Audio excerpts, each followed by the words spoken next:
calling all misfits, rebels, leaders, and teachers, welcome to the one place where the only way to fit in is by standing out, where big goals are met with even bigger action, and where we talk through then tackle all things entrepreneurship.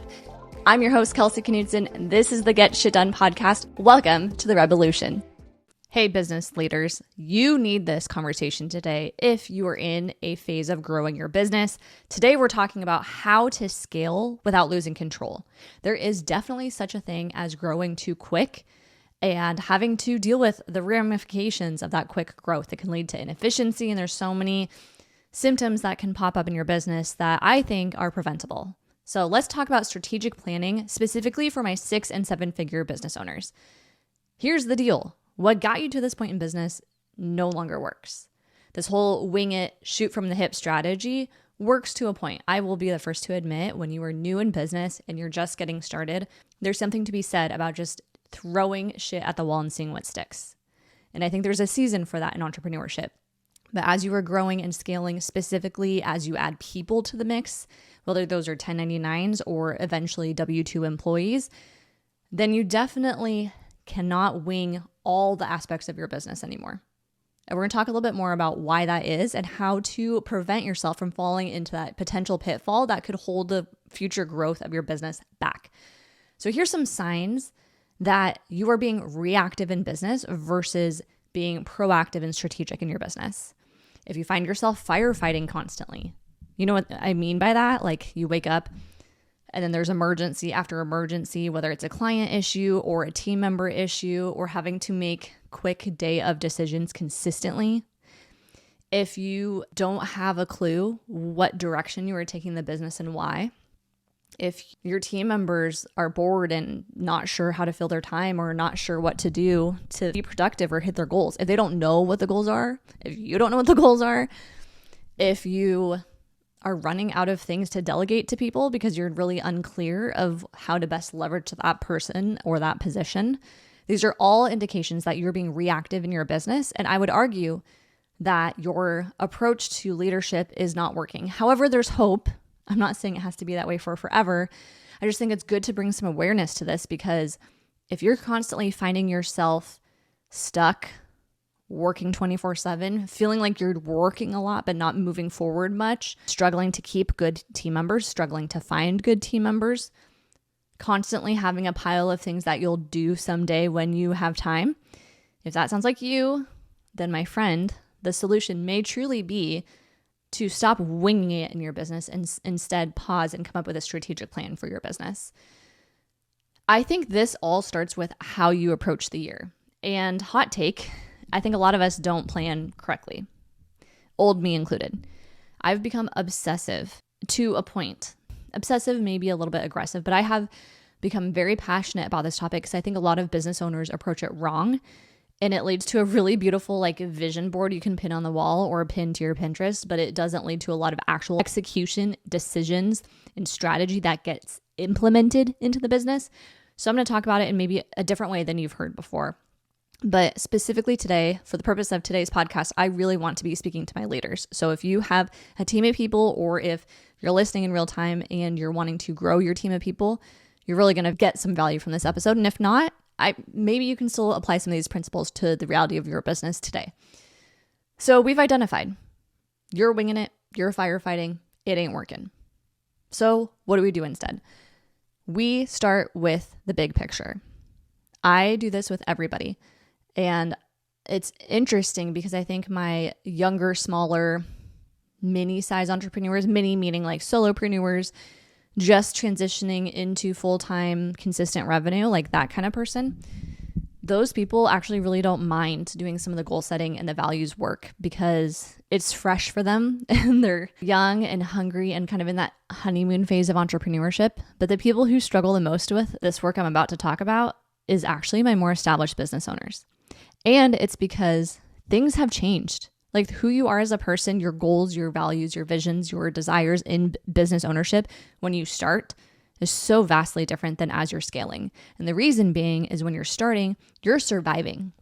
You're providing proof of concept. As I like to say a lot, you were making the first pancake. So all of that to say, it's worth checking back in, because if you have lost sight of who you are and why you do what you do and where you are headed as a business, if you have lost sight of that or that's shifted, then your expectations shift, your energy shifts, the time and value you bring to the table and where to focus your time and energy shifts. And if you have a team of people, they need to know for certain where you are going. And if you don't know, how can they know? So the first thing we do is we start with the future. We get really clear on 3 things. What are the goals of the business? I don't want to hear it. If you were listening to this and you're like, Kelsey, I hate goals. They're not for me. They don't motivate me. I don't need them. Your team does. Your team needs some direction. And so you need to have some form of goals, direction, focus, so that way your team knows where they are headed and why. And they know when they're falling short. If they don't have a mark, if they don't have a measurement system that you've established as the business owner, it can be really confusing, and that does not work for most employees. It can lead to frustration, burnout, and it rarely works where team members can be their most effective selves without having some level of clarity on where they're headed and why in the overall business and within their role within the business. So we need to know your goals. We need to know your why. Why do you do what you do? What makes you tick? What makes you you? What is that like deep down thing that's like very true to who you are and how you define what is right and wrong. You define what you like and what you don't like. You define your hell yes and your lukewarms. Like, if you don't know your why, you can't make those kinds of assessments, and therefore you can't communicate that to a team. So we need to know your goals. We need to know your why. We need to know your core values. And the picture of those 3 things kind of work cohesively to provide a really clear picture of where we are headed as a business, where you are headed as a leader, and the true reality of what is part of that mix to help steer the ship in that direction. Because the truth is, as you're scaling, you also will probably become more hyper aware of where you fall short and where team members can compensate. Or when you're thinking of your next hire, if you're really aware of your values, your why, the goals of the business, and then auditing yourself, looking at your strengths and your weaknesses, you can be strategic on those next hires, those next decisions in the business. So by knowing where we're headed, why we're going that way, what makes you you, you can then apply those factors into your approach to planning for the year. Go ahead, poo-poo year planning. But I'm convinced how you tackle the year in preparation, how you tackle and prepare for the following year is make or break for that next level of business for you. I'm going to let you in on a secret. You can actually have a successful business without being proactive. You can listen to this entire episode, be like, hey, this is not for me. I don't need a plan. I don't need to be proactive. I don't need to be strategic. And you can probably have some level of success. But if you have empire level goals, if you have like Kelsey era, like big picture goals, this is the stuff that is different. This is the stuff that is going to reach you to the next level. Because if you just keep doing what's worked in the past and you don't change anything, eventually you will hit a limit of how many clients you can take, of how many projects you can take, of how much product you can make. There is a self-imposed ceiling if you don't do this stuff. So if you have big goals and you have a team and you really believe wholeheartedly that you are made for more, this is one of the pieces of the puzzle it takes to get you to that next level. So sit down, define your goals, define your why, define your values, and then use that to apply how you plan out the year. For me, I think that planning can be extremely strategic. I don't use it as a fluffy like manifestation time. That's just not my style. I'm very intentional with it. If you haven't heard, we're expecting. Honestly, I'm probably going to put sweatpants on immediately after this, if I'm going to be real, but we're expecting.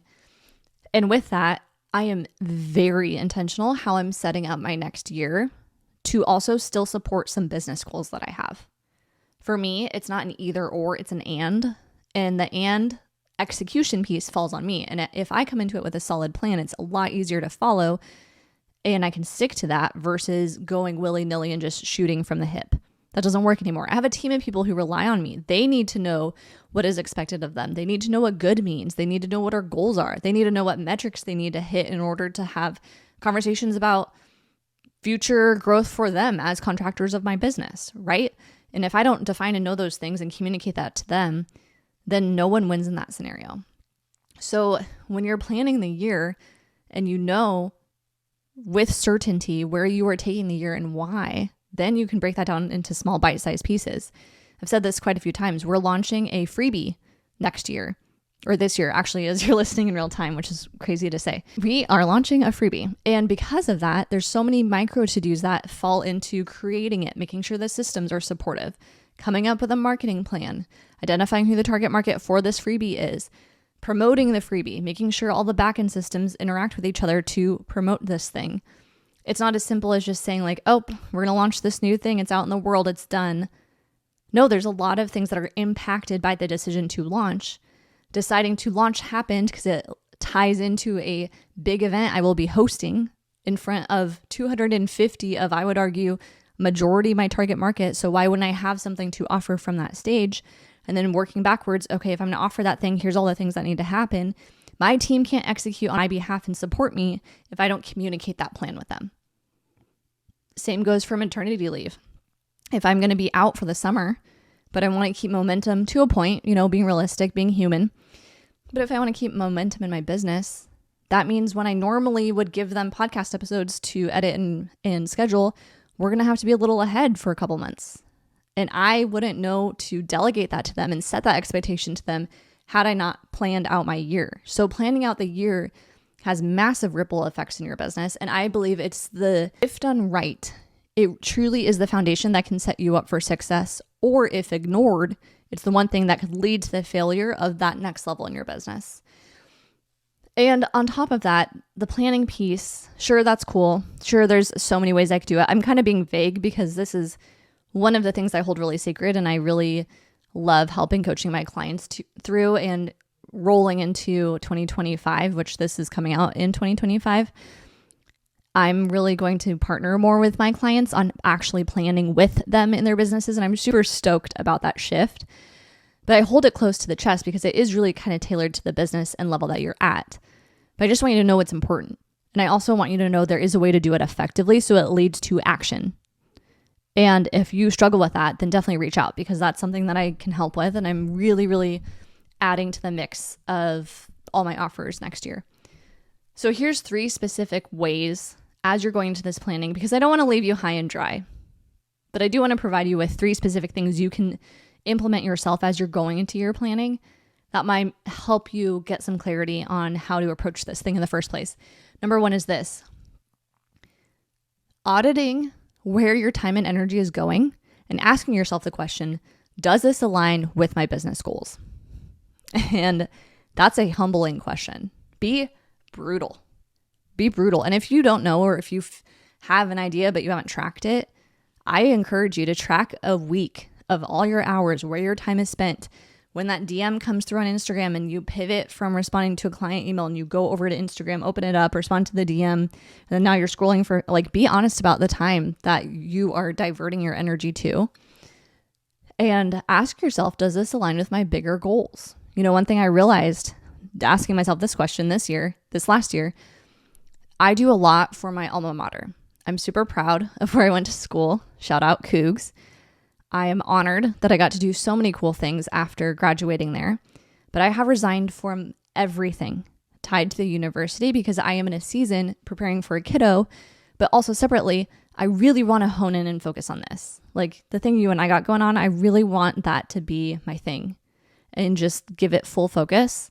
And then the community that I am building in my local area. It is those 2 things and nothing else. And they, truthfully, those who were like, oh, you do so much, how do you do it? They feed into each other. It's very strategic. It's a plan. It's a strategy.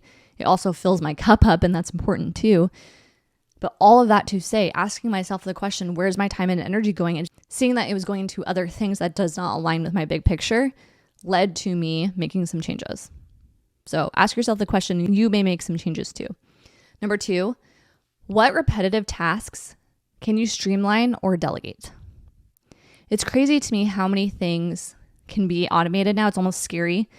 We were talking earlier, me and my social media person, about she's talking about dating, and at a certain point, she's probably just gonna be able to create her boyfriend from ChatGPT or something. And we were joking about it, but it's true. There's unlimited potential in AI specifically, but other things that can help make your life easier. But I think we get distracted with the solution that we don't identify the process first.